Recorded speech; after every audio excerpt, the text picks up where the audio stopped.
Hello दोस्तों, आप सभी का बहुत बहुत स्वागत है आप सभी के अपने यूट्यूब चैनल पे। तो आज है 13 मार्च 2025 और होली के पूर्व की संध्या, यानी कि आज छोटी होली है। और छोटी होली के दिन यहाँ पे अगर बात करिएगा तो शिक्षकों के लिए बड़ी खबर निकल करके आ रही है। यहाँ पे दो चीज़ें यहाँ पे आप लोगों के लिए काफ़ी अच्छी होने वाली है। अगर आप बिहार के शिक्षक हैं और ख़ास करके आप बीपीएससी या विशिष्ट शिक्षक हैं तो आप लोगों को काफ़ी अधिक लाभ होने वाला है।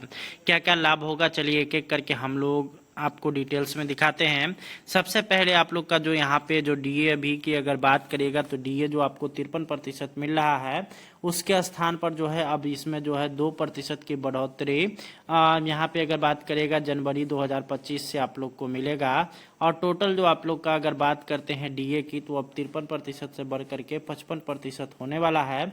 और 55% जब आप लोग का डीए हो जाएगा तो यहाँ पे उसके बाद जो है आप लोगों को 55% के हिसाब से वेतन मिलना शुरू हो जाएगा। अब यहाँ पे आप लोग देख सकते हैं उसी जो इंग्लिश में जो प्रेस रिलीज जारी किया गया उसी का यह हिंदी कॉपी है। यहाँ पे आप लोग देख सकते हैं 13/3/2025 के डेट में जारी किया गया है। इसमें प्रेस विज्ञप्ति है औद्योगिक श्रमिकों के लिए उपभोक्ता मूल्य सूचकांक 2016 100 जनवरी 2025। यहाँ पे आप लोग देख सकते हैं श्रम एवं रोजगार मंत्रालय का एक संबंध कार्यालय श्रम ब्यूरो देश के 88 औद्योगिक रूप से महत्वपूर्ण केंद्रों में फैले 317 बाजारों में एकत्रित खुदरा कीमतों के आधार पर महीने के औद्योगिक श्रमिकों के लिए उपभोक्ता मूल्य सूचकांक के संकलित कर रहा है।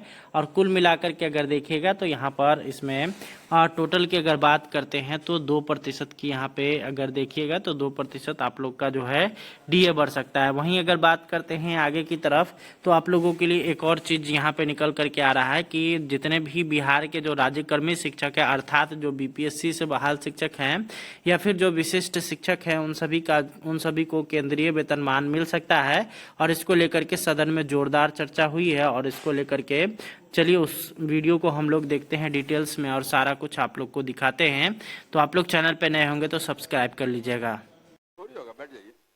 सरकार की ओर से जो उत्तर आया है, माननीय सर से पूछ रहे हैं, प्रश्नोत्तर काल भी आप ही का है। 10-11 क्वेश्चन में 6 क्वेश्चन विरोधी दल का है।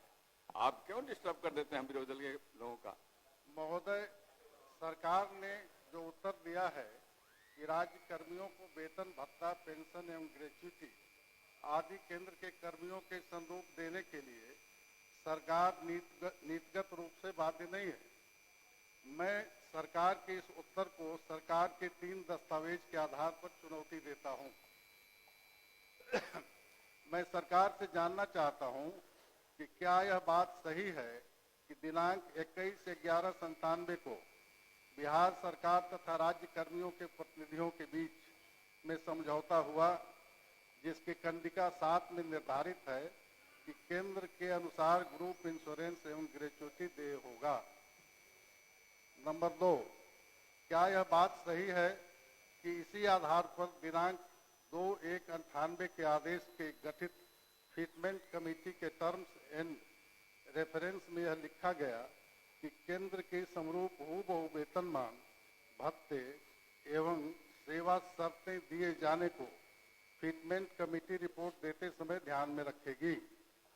महोदय, समझौता चाहे किसी निजी 2 व्यक्तियों के बीच का हो या सरकार और राज्य कर्मियों के बीच, उसका मूल्य वही रहता है। समझौता तोड़ने वाले की साख समाप्त हो जाती है।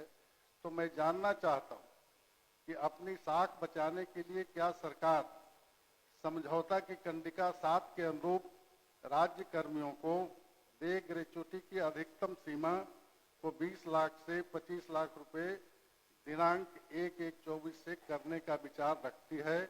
यदि हाँ तो कब तक, नहीं तो क्यों? माननीय मंत्री,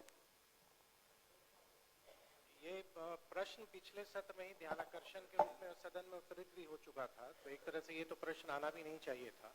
और माननीय सदस्य ने जो विषय रखा है, जब हम 7th पे कमीशन जब केंद्र सरकार के द्वारा 2016 से लागू किया गया और फिर बिहार सरकार ने उसको 2017 से फिर लागू किया, केंद्र सरकार के कर्मचारियों की पॉलिसी नीति और राज्य सरकार की नीति में डिफरेंसेस होते हैं, ये हर एक राज्य में।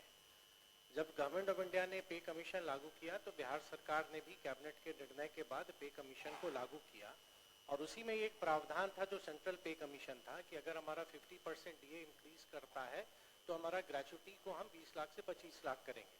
जो माननीय सदस्य ने जो विषय रखा है, मेरा सिर्फ इतना, सरकार सिर्फ क्यों ये बाइंडिंग नहीं है हम पे, राज्य सरकार ने ये निर्णय लिया, अब तो भारत सरकार 8th पे कमीशन पर भी विचार कर रही है, लेकिन वर्तमान में जिस 1997 के पत्र का या एग्रीमेंट का माननीय सदस्य द्वारा जो पूरक पूछा गया है, ये कभी भी स्टेट गवर्नमेंट पर ये बाइंडिंग नहीं है और स्टेट गवर्नमेंट ने जो तय किया 7th पे कमीशन के अनुरूप जो भी प्रोविजंस हैं वो उनके अपने राज्य कर्मचारियों को दिया जा रहा है।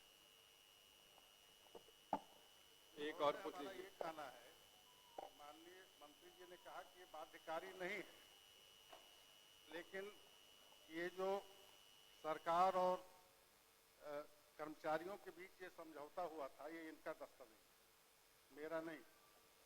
इसके बाद जो फिटमेंट कमेटी के लिए है, ये बिहार सरकार वित्त विभाग का संकल्प है कि राज्य सरकार अपने सेवी वर्ग के केंद्रीय सेवा शर्तों के साथ केंद्रीय वेतनमान भत्ता एवं अन्य सभी सुविधाएं यथा चिकित्सा भत्ता, यात्रा भत्ता, ग्रुप बीमा, ग्रेच्युटी, मकान भाड़ा इत्यादि केंद्र के अनुरूप स्वीकृत करने के लिए में सैद्धांतिक रूप से सहमत है।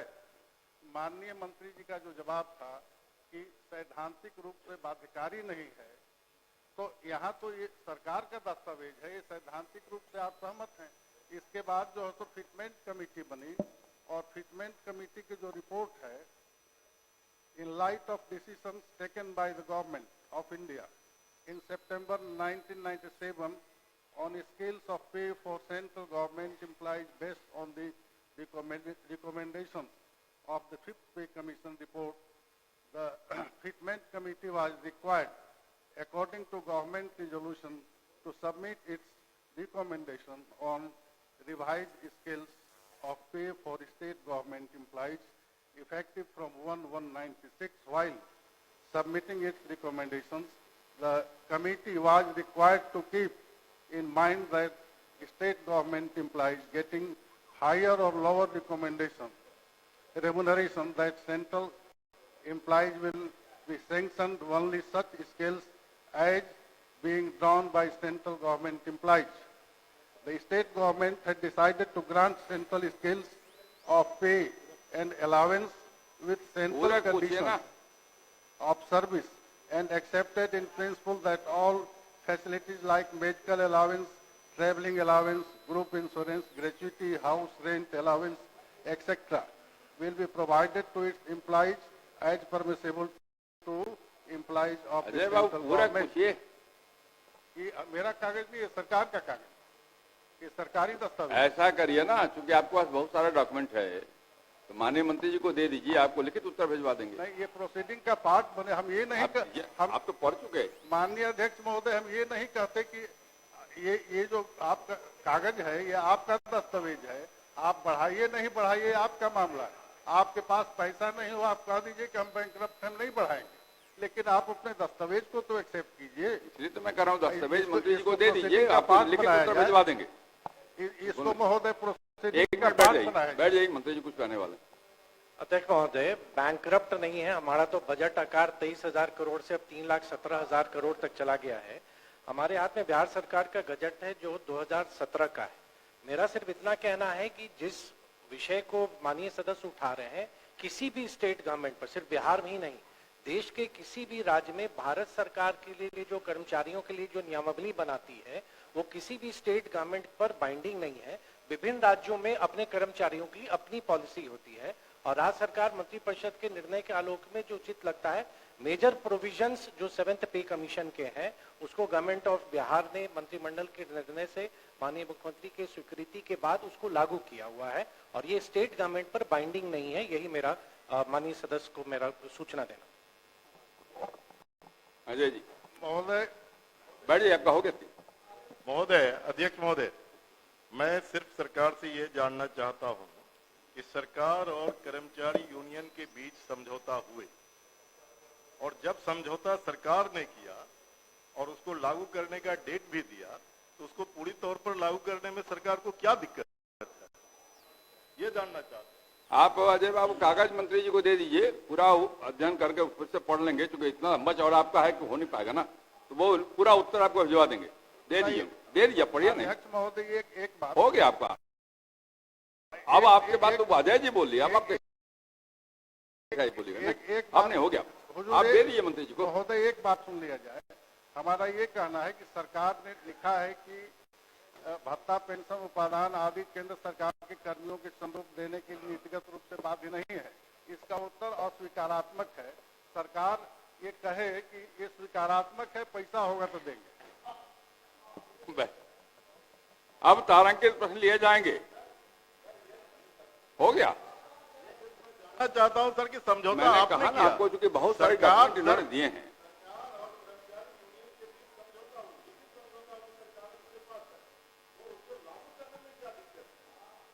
समझौता सिर्फ को दबाने के लिए होता है। अजय जी तो समझौते का कागज उन्होंने पढ़ के सुनाया है। बैठ जाइए आप बैठ जाइए, आप पहले बैठ जाइए ना। उन्होंने उसको भी पढ़ के सुनाया है, इसलिए मैंने कहा उनको कि सब कागज उनको दे दीजिए और वो लिखित उत्तर उनको भेज। श्री संजीव कुमार, पूरक पूछिए संजीव जी। अध्यक्ष महोदय, मैं जो उत्तर आया है उससे मैं संतुष्ट नहीं हूं। मैं माननीय मंत्री जी से आग्रह करता हूं कि उत्तर में दिए हैं हर जोरावरपुर पंचायत नया गांव है और कोलवारा है और साथ में डोएठा पंचायत है, यहाँ पे बैंक की दूरी 4 से 6 किलोमीटर पे है और वो जो है वहां पे सिर्फ ग्राहक सेवा केंद्र खुला है। उसका एक सीमित दायरा होता है, 10,000 से 25,000 तक का ही ट्रांजैक्शन उसमें होता है। उससे ज्यादा ना बैंक ना किसानों को लोन का सुविधा उपलब्ध हो पाता है। इसलिए मैं आग्रह करता हूं कि ठीक है, आपने उत्तर में लिखा है कि यहाँ पे जो ये दिया जाएगा, जो भी बैंक का सुविधा दिया जाएगा वो बैंक पे निर्भर करता है, लेकिन सरकार के स्तर से उपरोक्त जगह पे एक शाखा खोलने का प्रस्ताव बैंकों को भेजा जाए। मेरा ये आग्रह है माननीय मंत्री से। आपका आग्रह मंत्री ने सुन लिया है, कुछ बोलने वाले हैं माननीय मंत्री? अध्यक्ष महोदय, जो माननीय सदस्य ने जिन गांव का विषय उठाया है, हमने उत्तर में स्पष्ट किया है कि वहां पे बैंकिंग सर्विसेज, मतलब किसी भी व्यक्ति वहां पे बैंकिंग सर्विसेज से वंचित नहीं है, चाहे वो बिजनेस कॉरेस्पॉन्डेंट के माध्यम से हो या वो ग्राहक सेवा केंद्र के माध्यम से हो। बहुत विस्तार से हमने उनको माननीय सदस्य का जो विषय था, जिन गांवों का उन्होंने उल्लेख किया, वो मैंने बताया भी। माननीय सदस्य और आपके माध्यम से पूरी सदन की जानकारी के लिए, भारत सरकार के वित्तीय सेवाएं विभाग का एक सर्कुलर है जो 2023 में बिहार के संदर्भ में वो पत्र आया था। अगर आपकी अनुमति हो तो एक पैराग्राफ में पढ़ दूं। आई वुड लाइक, ये ज्वाइंट सेक्रेटरी है मुकेश कुमार बंसल जी, उनका पत्र है। I would like to inform you, जो हमारे यहाँ मुख्य सचिव को इन्होंने, जो वित्त सचिव थे, उनको लिखा है। I would like to inform you that one of the major priorities of the department of financial services is to ensure availability of banking outlet with bank branch, business correspondent और India's post payment bank center within 5 kilometers। या हम post office के माध्यम से या business correspondent के माध्यम से या ग्राहक सेवा केंद्र के माध्यम से 5 किलोमीटर जो बिहार की जो एक जितने भी रेवेन्यू विलेजेस हैं उस कंटेक्स्ट में आया है। और ये आगे ये कहते हैं कि ये the bank center within 5 kilometers distance of every inhabited village in the country under financial inclusion initiatives of government of India। Bharat सरकार पूरा फाइनेंशियल इंक्लूजन पर काम कर रही है। अध्यक्ष महोदय, आप अवगत हैं। बिहार के संदर्भ में जिन्होंने बताया है, in this context the progress is being monitored through the Jan Dhan दर्शक application on which over 6 lakh banking outlets have been mapped through geographical information system GIS across country। The total number of villages in Bihar is 39133, 39,133, and all villages are covered with banking outlets as per the criteria prescribed। The status of banking infrastructure in the state of Bihar as on 30th April 2023 is total branch Bihar में 7,897 हैं, business correspondent 1,03,245 हैं, ATM 6,870 हैं और जो Indian postal payment bank है उसकी संख्या 8,431 है। तो जिन गांवों का उल्लेख माननीय सदस्य ने किया है, सर्विसेज वहां पे है, बैंक की फुल फ्लेज ब्रांच वहां नहीं हो सकती है, लेकिन बैंकिंग सर्विसेज वहां के लोगों को प्रोवाइड किया जा रहा है। माननीय सदस्य केवल ये कह रहे हैं, मैं जय संजीव जी सर, एक one request, I appreciate what he has said, sir, but my humble request is at least you can send the proposal to the concerned bank to open the bank in that concerned village। वो केवल एक प्रस्ताव भेज दीजिए, मैं बोलिए। अध्यक्ष महोदय, आप भी अवगत हैं कि बैंक अपनी शाखाएं खोलने के लिए जो कॉमर्शियल वायबिलिटी है उस आधार पर बैंक निर्णय लेती है, और आरबीआई संजय जी, का भी बैठिए। स्पष्ट रेगुलेशन है कि लोगों तक बैंकिंग सर्विसेज पहुंचाना है। तो जहां भी बैंक को लगता है आवश्यकता अनुसार वो ब्रांचेस को वो खोलती भी है, और जो माननीय सदस्य की जो चिंता है उसमें वित्त विभाग देख लेगा, जो संभव होगा हम करेंगे। ठीक, धन्यवाद। श्री रामबली सिंह यादव। पूरक पूछिए रामबली बाबू। जी माननीय अध्यक्ष महोदय, मैंने प्रश्न किया था महोदय, काको प्रखंड अंतर्गत सैदाबाद गांव में कब्रिस्तान घेराबंदी के लिए, और जमीन का पूरा खाता नंबर प्लॉट नंबर भी हमने दिया था। उत्तर आया है महोदय कि ये कब्रिस्तान की घेराबंदी प्राथमिकता सूची में शामिल नहीं है, और इसकी प्राथमिकता सूची का निर्धारण पुलिस अधीक्षक और जिला पूरक पूछिए, पदाधिकारी पूरक। संवेदनशीलता के आधार पर निर्धारित करते हैं महोदय। 2018 में जहानाबाद में जो दंगा हुआ था महोदय, इसी सरकार के रहते, और उसका असर अगल बगल इलाकों तक पहुंचा था, तो क्या इससे भी बड़ा संवेदनशीलता का प्रमाण आवश्यक है महोदय? हम सरकार से जानना चाहेंगे कि क्या इसको प्राथमिकता सूची में दर्ज कर इस कब्रिस्तान की घेराबंदी कराने पर सरकार विचार करती है, माननीय मंत्री। और अगर हाँ तो ये कब तक? महोदय, माननीय सदस्यों ने जिस बात का जिक्र किया, एक आवेदन हमको भेज दें, हम कलेक्टर को भेज देंगे, वो देखेंगे, उसके बाद उस पर विचार किया जाए। ठीक, एक आवेदन भेज दीजिए तो कलेक्टर को भेज देंगे ताकि उसका विचार करें। श्री अजीत कुमार सिंह। प्रमोद जी, मेरा काम आप मत करिए। हाँ, आप मत करिए भेजने के लिए। इसमें क्या आपत्ति हो सकती है? जो पॉजिटिव जवाब है, सरकार के पहल पॉजिटिव है। अलग से भी आवेदन देना? हाँ, एक दे दीजिए इनको, मंत्री जी को दे दीजिए। माननीय अध्यक्ष महोदय, पूरक पूछिए जी। पूरक पूछ रहा हूं महोदय। हमने जो सवाल किया, बड़ी जवाब देने में बाजीगरी दिखाते हैं अधिकारी लोग। पूरक पूछो भैया, पूरक। वही पूरक है महोदय। पहला मैंने पूछा कि क्या जो राज्य में अन्य राज्य कर्मी शहर में रहते हैं उन्हें अतिरिक्त शहरी भत्ता मिलता है, तो लिखा है कि स्वीकारात्मक है। फिर हमने पूछा कि क्या पुलिस कर्मी जो इधर पटना दानापुर में रहते हैं क्या इनको मिलता है, तो पहले तो लिखना चाहिए था कि नहीं मिलता है, वो नहीं लिखा गया है। जवाब जो दिया गया है उसमें एक चिट्ठी का हवाला दिया गया है महोदय कि 18 जून 24 के आलोक में पुलिस मुख्यालय को पटना जिला के खगौल और यहाँ पर देने के लिए भेजा गया है, लेकिन ये अभी तक लागू क्यों नहीं है, मेरा ये पहला पूरक है महोदय। माननीय मंत्री। महोदय, निर्देश दिया गया है, लागू हो जाएगा, कोई दिक्कत नहीं होगी। नहीं अध्यक्ष महोदय जवाब तो बहुत भेग में है कि निर्देश दिया गया है, लागू हो जाएगा। महोदय, मैं जब सवाल पूछ रहा था तो फरवरी का महीना रहा होगा, और पिछले साल जून में आपने आदेश दिया और फरवरी 2025 तक लागू नहीं हुआ। मैं ये जानना चाहता हूं कि जिन्होंने आपके आदेश को इतने दिनों तक लागू नहीं किया, क्या उसके ऊपर आप कार्रवाई करना चाहते हैं? डायरेक्शन दिया गया, नहीं लागू होगा तब न कार्रवाई कीजिएगा। डायरेक्शन दिया गया है, जल्दी ही लागू करने का काम। महोदय लागू नहीं हुआ है। एक तो बात है कि लंबे समय से इनको नहीं मिलता है, दूसरा जब सरकार ने 2024 में इसका फैसला किया, 6 महीने से लागू नहीं हुआ, तो हम कब तक माने कि लागू होगा? जब 6 महीना लागू नहीं हुआ तो ये जवाब देना कि लागू हो ही ना जाएगा, ये तो गलत जवाब है महोदय। जवाब ये दिया जाए कि लागू सरकार के आदेश को महोदय हम लोग भी जितना 4.5 वर्षों में समझे हैं कि अधिकारियों को 15 दिनों में लागू करना होता है। अगर उन्होंने लागू नहीं किया तो ये सरकार का, बिहार सरकार का अवमानना है महोदय, माननीय मंत्री जी का भी अवमानना है। तो उनके ऊपर एक्शन कार्रवाई करेंगे कि नहीं करेंगे, और कितने दिनों में इसको लागू करेंगे, हमको बता दें महोदय। माननीय मंत्री। जल्द से जल्द लागू कर लिया जाएगा, नहीं करने पर कार्रवाई की जाएगी। ठीक। श्री देवेश कांत सिंह। पूरक पूछिए देवेश जी। जी, पूरक पूछिए। आपके आदेश से पूछता हूं कि ये बीएलओ लोगों को तो उनका कार्य भत्ता दिया जा रहा है, लेकिन जो AERO जो पूरे साल भर मतदाता सूची का काम चल रहा है, इससे संबंधित ब्लॉक लेवल पर कोई व्यवस्था नहीं है। ERO ऑफिस में होता है, जो RO ऑफिस है, ERO ऑफिस है, वहां हो जाता है, लेकिन ब्लॉक में ब्लॉक का पैसा लगा के उसका बिल संपुष्ट किया जाता है, जो कि झंझट का काम है, बाद में उसमें दिक्कत आएगी सर।